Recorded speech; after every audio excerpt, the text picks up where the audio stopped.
E aí, pessoal, tava com saudade de vocês. Faz tempo que a gente não bate um papo, hein?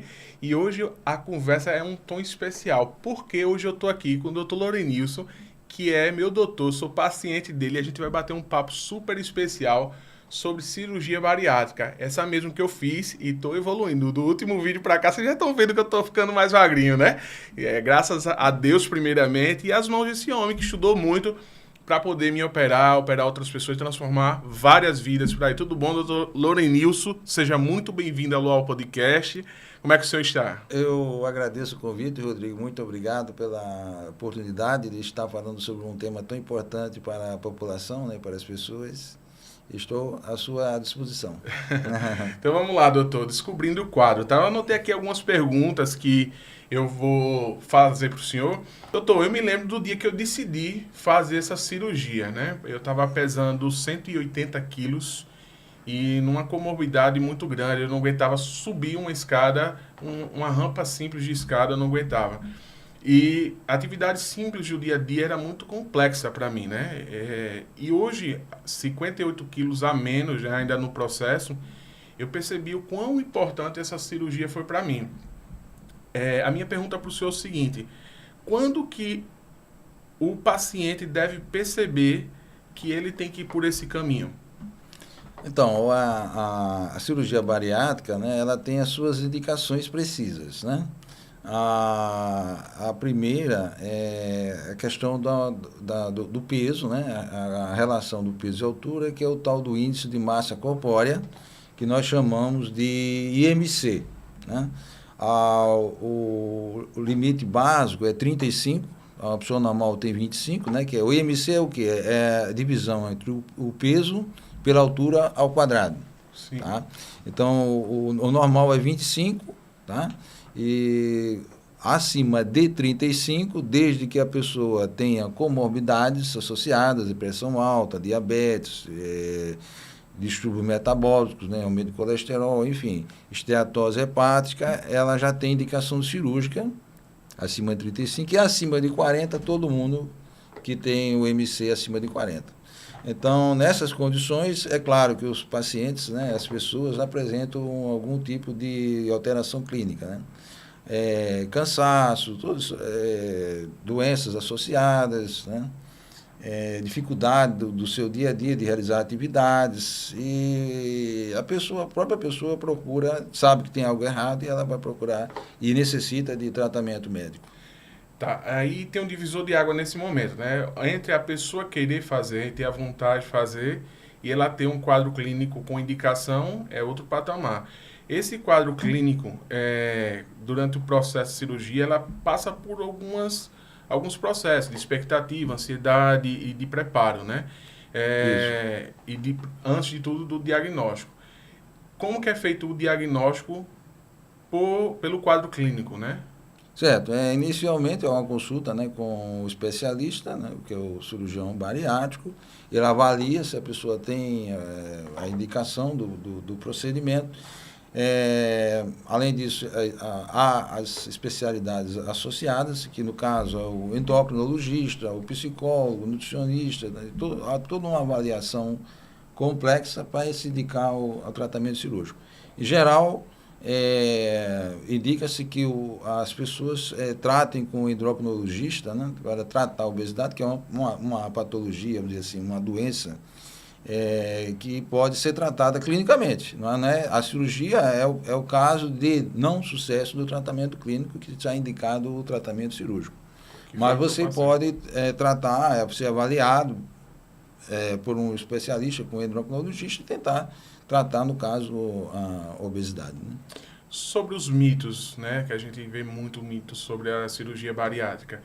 É verdade que depois de um tempo a gente envelhece mais, ou parece mais velho quando a gente emagrece, depois da cirurgia, ou isso é um efeito de não usar as suplementações de forma correta? Não, não, isso aí é apenas uma impressão de pessoas, né, que estão à distância, né, que tem essa visão, porque na verdade quem realiza a cirurgia não tem nada disso, né, ela se sente muito mais rejuvenescida, disposta, né, ela vence o autoestima, né, muito alto, ela muda a vida dela completamente. Então, Tem isso que aí haver uma mudança de hábito anterior e posterior, né? posterior, evidente.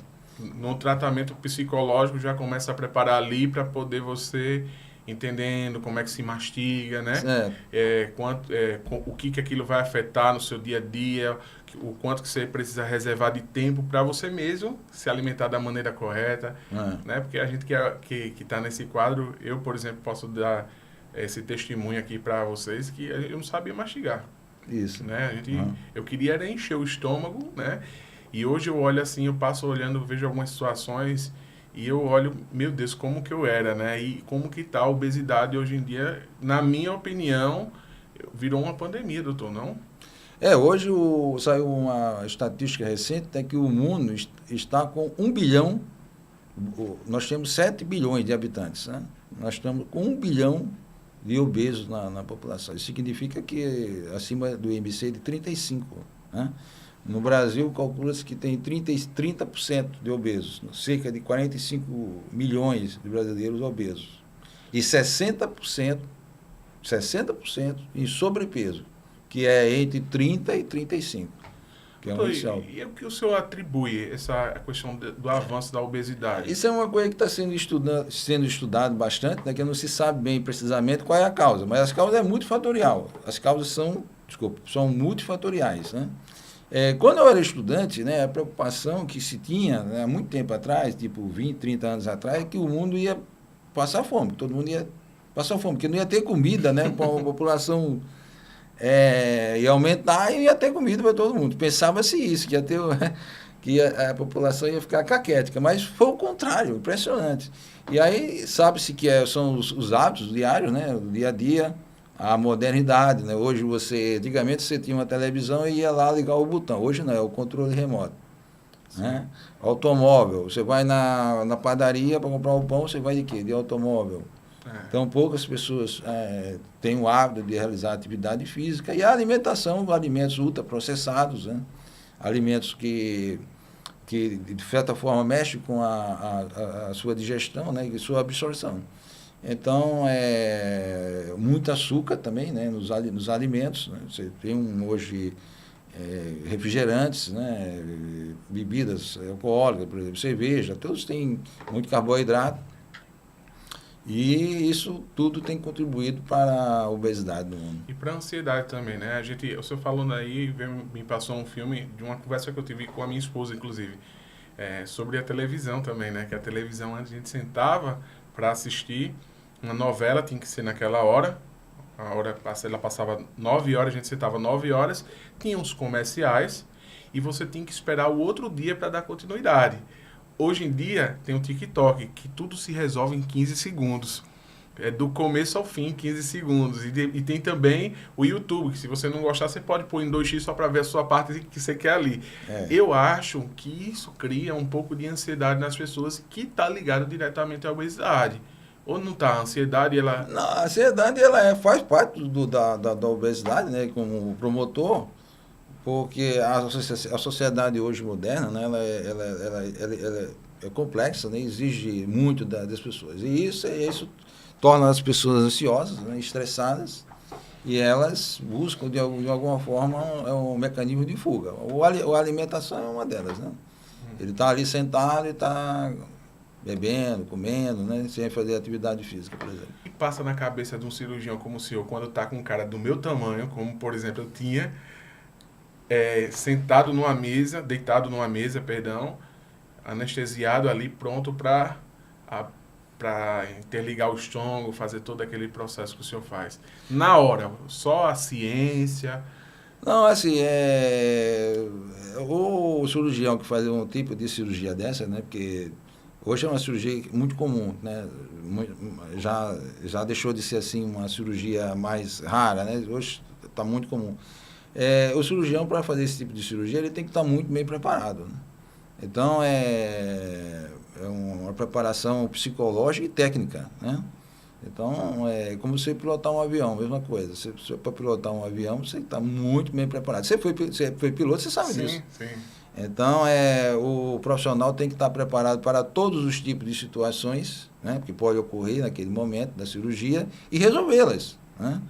Então, aí existe a preparação psicológica antes da cirurgia, né? O cirurgião, e tem que estar com a equipe, porque não é só o cirurgião, você tem que estar com a equipe, né, preparada ali para te ajudar. Que, aliás, a sua equipe, queria deixar aqui até um salve. E a galera é top, viu? Teve uma galera aí que me deu uma assistência quase que de psicólogo durante todo o processo, né? Fora a equipe multidisciplinar também do Apvida, que eu queria também deixar os parabéns aqui. Doutora Ecleia, né? Teve uma galera lá que me acudiu de uma maneira muito impressionante, que foi fundamental para eu estar obtendo esse sucesso, né? Que é outro ponto, doutor, que eu queria falar com o senhor. As revisões e os acompanhamentos, certo? As consultas dos acompanhamentos, pelo menos as minhas, são fundamentais, inclusive para o meu psicológico estar em dia, né? Eu estava conversando com o senhor, eu lembro que teve uns efeitos colaterais, inchou um pouquinho de um lado, mais do que do outro, e eu fiquei preocupado. E a assistência que o senhor me deu foi fundamental para eu estar ali firme e forte no meu psicológico, não fazer nada de errado. Esses acompanhamentos, eles devem ir até quando? Então, como eu falei para você, nós trabalhamos em equipe. A cirurgia bariátrica ela tem uma característica assim ímpar em relação às outras especialidades, porque ela exige uma equipe multidisciplinar, como você está falando aí, psicólogo, nutricionista, endocrinologista, às vezes o psiquiatria, né? O psiquiatra, todo mundo trabalhando junto para o resultado final. Então, esse acompanhamento, a obesidade é considerada uma doença crônica, então é para o resto da vida. Então, você tem que estar acompanhando, né? Porque ela muda completamente, né? A anatomia, a fisiologia do organismo, e esse acompanhamento é constante. Doutor, é possível voltar a engordar? Sim, há um índice, né, de reganho de peso. Na cirurgia, o bypass, né, que é a cirurgia que você fez, né, que são duas cirurgias mais comuns que são feitas, né? Um é o sleeve, que você tira a metade do estômago, e o bypass, que você deixa o estômago menor e faz uma ligação com o intestino. Não é isso? Sim. Então, no Brasil, a cirurgia mais comum é o bypass. Nos Estados Unidos é o sleeve. Por quê? Porque lá nos Estados Unidos a obesidade ela é muito mais grave, muito mais, vamos dizer assim, intensa, né? E eles iniciaram fazendo a cirurgia do sleeve, que é tirar a metade do estômago, e depois, se não desse certo a perda de peso, eles fariam um segundo tempo, que é o bypass. Mas o índice de reganho no bypass é 15%. De possibilidade de reganho. E no sleeve é um pouco mais alta, e varia entre 20% e 25%. Então, esses são os índices estatísticos que nós temos. Essa possibilidade o que acontece? O estômago ele volta a dilatar? No caso do sleeve, existe essa ideia, né, mas isso não está comprovado. Em algumas situações houve isso aí, mas não é bem isso aí. No caso do sleeve, é que você tem um estômago maior, né?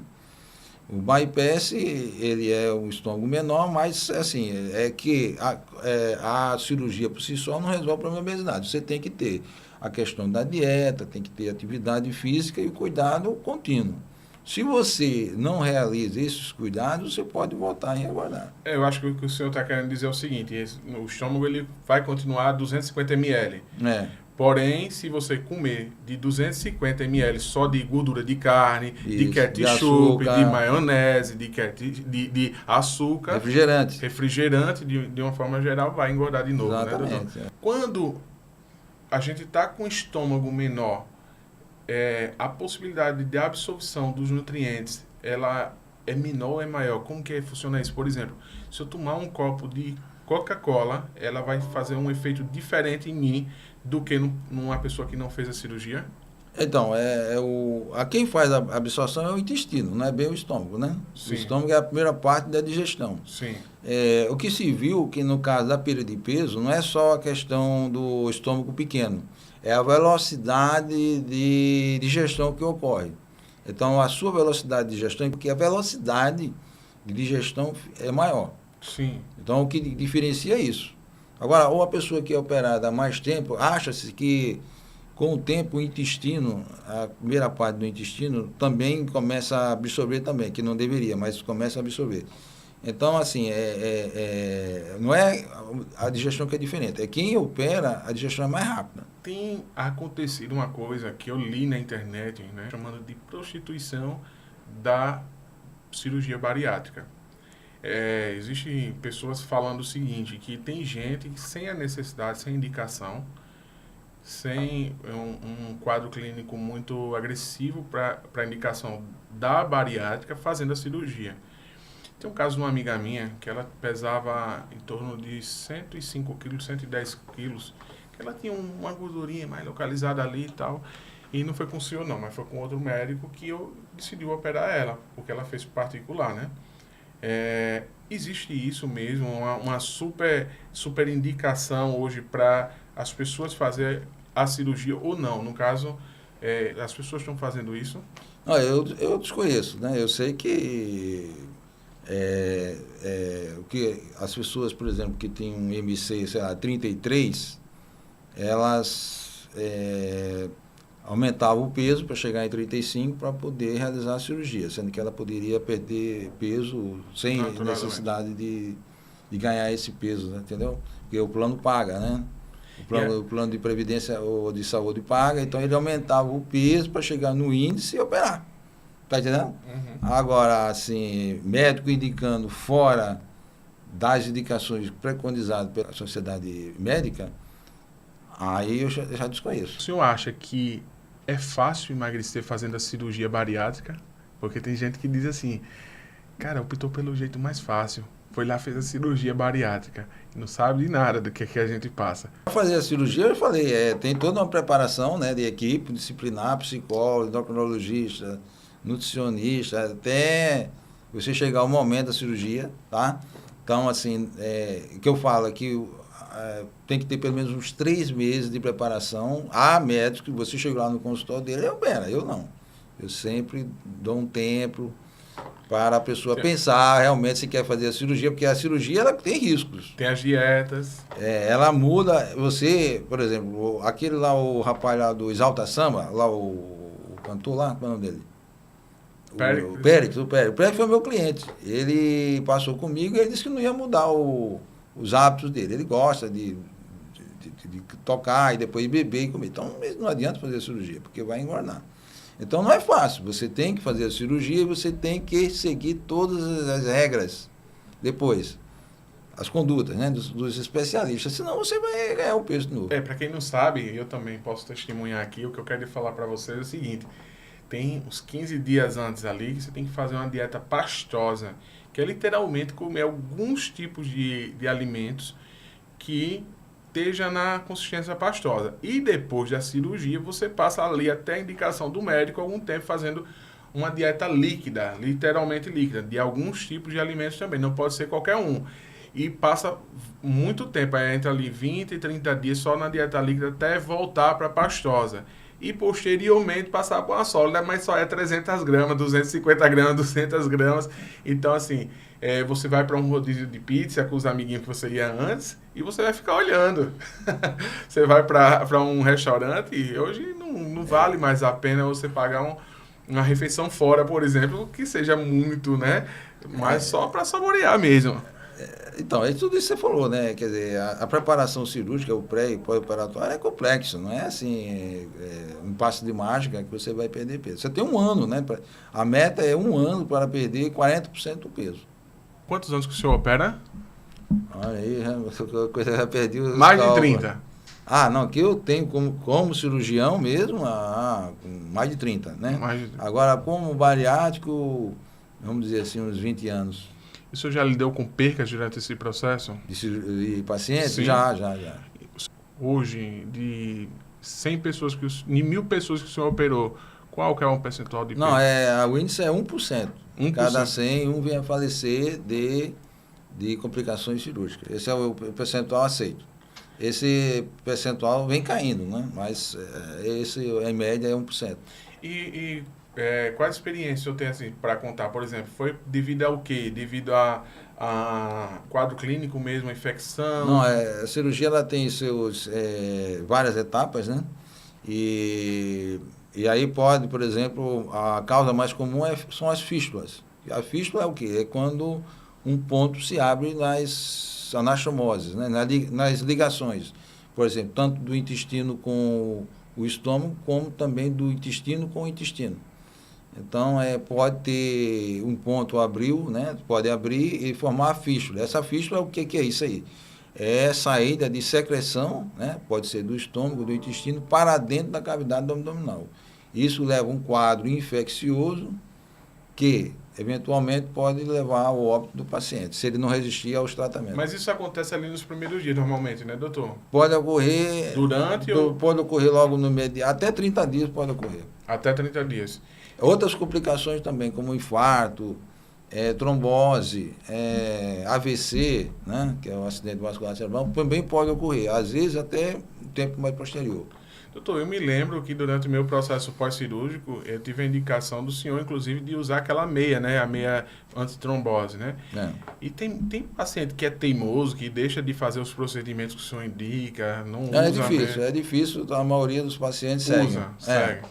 Mas você faz a prevenção, né, do tromboembolismo. O que é? É uma injeção que você toma, né, durante 10 dias. Você começa a tomar no dia da cirurgia, vai até 10 dias. Além disso, usa-se essa meia, né? A meia de compressão para diminuir o risco de trombose que pode ocorrer num processo mais tardio de cirurgia. Entendi.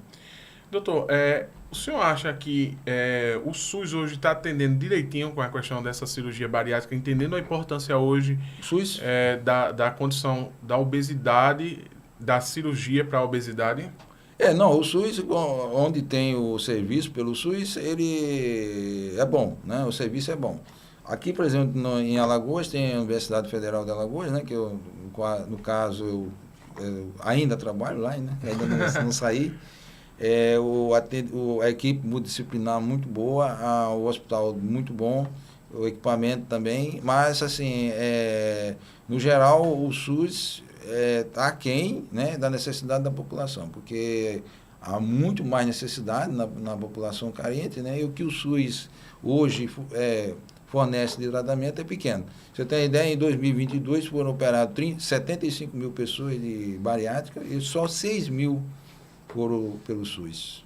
Então é muito baixo. Então a maioria é medicina, a saúde suplementar, né, os planos privados, né? Entendi. É muita diferença do número. E tem muita gente carente querendo, né? Muita gente, a fila é enorme, né? A obesidade é um problema muito sério, né, hoje. Eu falei, 1 bilhão de habitantes, né? 30% da população é obesa. E a obesidade causa outros fatores, né? Ela traz infarto, AVC... A obesidade, ela traz complicações para a saúde, né? Diabetes, pressão alta, câncer. Às vezes a pessoa acha que... quando você fala em câncer, o que é que você pensa? Uma pessoa magra, morrendo? Não, a pessoa está obesa e está com câncer do intestino. A mulher, principalmente, câncer de mama é difícil de diagnosticar, câncer de intestino, câncer de ovário, de útero. Então, a obesidade é um processo inflamatório. Ela favorece o câncer. Então, você tratando a obesidade, você está tratando a sua saúde. Quais mudanças o senhor diria que são importantes e indispensáveis na vida de um paciente bariátrico? Antes ou depois? Depois. Depois da operada? Depois. Para sempre. Exatamente. Engajamento em atividade física, porque você tem que transformar a parte gordurosa que você tem no seu corpo em músculo, né? E a dieta. Tornar a sua dieta saudável, né? Você tem a orientação do nutricionista para que você tenha uma dieta saudável. Você pode comer pouco e ter uma dieta muito boa, uma alimentação adequada. Então, são esses dois parâmetros que você tem que seguir, né, e alcançar uma atividade física e uma boa alimentação. Doutor, quanto tempo dura a cirurgia em si? A cirurgia, ela varia muito, né, da equipe cirúrgica, né, mas hoje é 2 horas, 3 horas é o tempo cirúrgico. E qual o tempo para alta, indicado para alta, paciente voltar para casa? No dia seguinte ele já está apto para voltar para casa. Aí vamos falar de tempo então. Depois de quanto tempo ele volta a se alimentar com comida sólida? Acima de 30 dias, né? E após quanto tempo atividades físicas? Não, aí é 30 dias, ele começa a iniciar a caminhada e vai aumentando de acordo com o seu condicionamento físico. E após quanto tempo o paciente para de emagrecer? Não, isso aí não tem. Cada um tem a sua curva de perda de peso, de meta, né? Às vezes tem pessoas que em pouco tempo alcançam a meta, tem outros que demoram mais um ano, outros às vezes até 2 anos. E o que o senhor chama de meta? É um A cálculo? meta é 40% da perda de peso. Vai voltar para o IMC normal, não fica no IMC normal. Por exemplo, se uma pessoa, eu já vi naqueles quadros da TV, obesidade mórbida lá, o pessoal tem mais de 300 quilos. Se ele perder 10%, 30, 60, 90, 120 quilos, ele vai perder 40%, seria a meta dele, ele iria para 180. O IMC dele continuaria alto. Ele não... Exato. Alguns casos ele continua obeso, né? Ele opera, mas continua obeso. Existem cirurgias, né, que você pode causar uma perda maior assim, de peso, né, que são as ileais, são cirurgias mais agressivas, porém tem risco de caquexia. A pessoa perder tanto peso que pode ficar caquético. Então é assim, o ideal é que você alcance aquela meta e depois você perder lentamente. A pessoa que faz a cirurgia bariátrica, ela tem um benefício na sociedade, alguma questão assim, preferência? O bariátrico, ele tem a carteirinha, recebe a carteirinha, né? A sociedade dá hoje, né? Você faz a cirurgia, você pode pedir a carteirinha, ela dá alguma facilidade. Restaurantes que dão desconto, porque você vai, por exemplo, numa churrascaria, você não vai comer aquilo tudo, né? Você só vai comer menos, então eles dão um desconto para quem operou. Entendi. Mas é só isso mesmo. Ou no caso do avião, no caso quem não operou, mas quem é obeso, né? Por exemplo, não tem benefício nenhum, tem que pagar, né? Duas passagens. Duas passagens, para poder sentar em uma cadeira que dê para a pessoa, porque não dá, né? É verdade. Hoje em dia é tão apertado que nem para uma pessoa magra. E eles são não sei se você teve esse problema antes, teve? Não, que eu não viajei durante esse período. Viajei uma vez só, mas fui ali bem apertadinho, peguei aquela saída de emergência. Cuidado, né? Porque não tem como, né? Mas agora estou com viagem marcada já estou feliz que eu vou conseguir, cara. Né, doutor? Doutor, o apoio emocional. O que o senhor diria? Perdão. O que o senhor diria em termos de apoio emocional? Quais apoios são importantes durante o processo para a cirurgia? Então, você tem aquela avaliação, né, com o psicólogo, né, que você faz o acompanhamento pré-operatório, e depois da cirurgia você tem que fazer o acompanhamento também. Algumas pessoas, né, assim, porque a alimentação, as pessoas comem, não é só por fome, tem a questão do prazer. Então, muitas pessoas que operam e não pode mais se alimentar do jeito que se alimentava antes, ela perdeu aquele prazer, e aí muitos vão para o alcoolismo, né? Algumas pessoas se enveredam por esse caminho. Daí que ela precisa de um apoio psicológico para não ocorrer esse tipo de fato. Na verdade, qualquer tipo de coisa que cause vício é contraindicado, né, doutor? Cigarro... Não, então, não é bem contraindicado, mas é indicado o acompanhamento, né, do profissional. Entendi. Não existe contraindicação de cirurgia por causa de cigarro, não. Doutor, o que o senhor diria aqui para quem está pensando em fazer a cirurgia e não sabe por onde começar? Se for pelo sistema público de saúde, tem que procurar o posto, né, mais próximo da sua casa e se inscrever no programa, né, toda a cidade tem. Aqui em Maceió tem, você se inscreve no posto de saúde e eles encaminham para as unidades de referência, até chegar lá no hospital universitário, por exemplo. E no privado é mais fácil, né, porque você procura um endocrinologista, faz uma avaliação e ele indica a cirurgia, encaminha para o profissional também, né? Entendi. Então é mais fácil no privado. No público é mais demorado, porque não é todo lugar que tem. Entendi. Doutor, eu queria agradecer a presença do senhor aqui no meu podcast, no nosso podcast, né? Mas já acabou? Tava tão bom? Já tá bom, né? Tava tão Mas bom. a gente vai voltar a conversar, doutor. A gente vai falar sobre outros temas. Eu sei que o senhor é engajado aí também na política, o senhor gosta de política. A gente vai voltar a conversar no podcast, falar muito sobre política. E dizer para você, ouvinte, que tava com saudade aí, que a gente tá trazendo novidades para vocês, viu? A gente tá com muita novidade, já falei com vocês no meu Instagram, vocês podem acompanhar tudo por lá, agora tá, antes era Rodrigo Araújo MCZ, tá Luau, _podcast, tem um canal no YouTube, pedir para você se inscrever, né, ativar aquele sininho, para a gente ir mandando novidades para vocês cada vez mais. E como você viu, a gente é um podcast muito atípico, né, que a gente não tem um tema certo para falar, a gente vai falar sobre tudo. Muito pouco puxado aliás, é um pouco puxado para a política, mas a gente já trouxe aqui Cristiano Marinho, que é um grande ator, né, do teatro brasileiro aí, com várias peças, trazendo agora o Dr. Lorenilson falando sobre um tema muito importante para a sociedade, né, uma coisa que tem acontecido mesmo, que eu tenho visto bem pertinho de mim, não só por eu ser um paciente que se encaixa dentro desse quadro clínico, mas porque tem amigos em comuns também, vendo a obesidade bem perto, pessoas cada vez mais nos fast foods, né, doutor, né, nas alimentações que você... Hoje em dia eu consigo dar uma olhada assim e dizer, olha, como me olhavam antes, né, tá comendo errado, tá fazendo alguma coisa.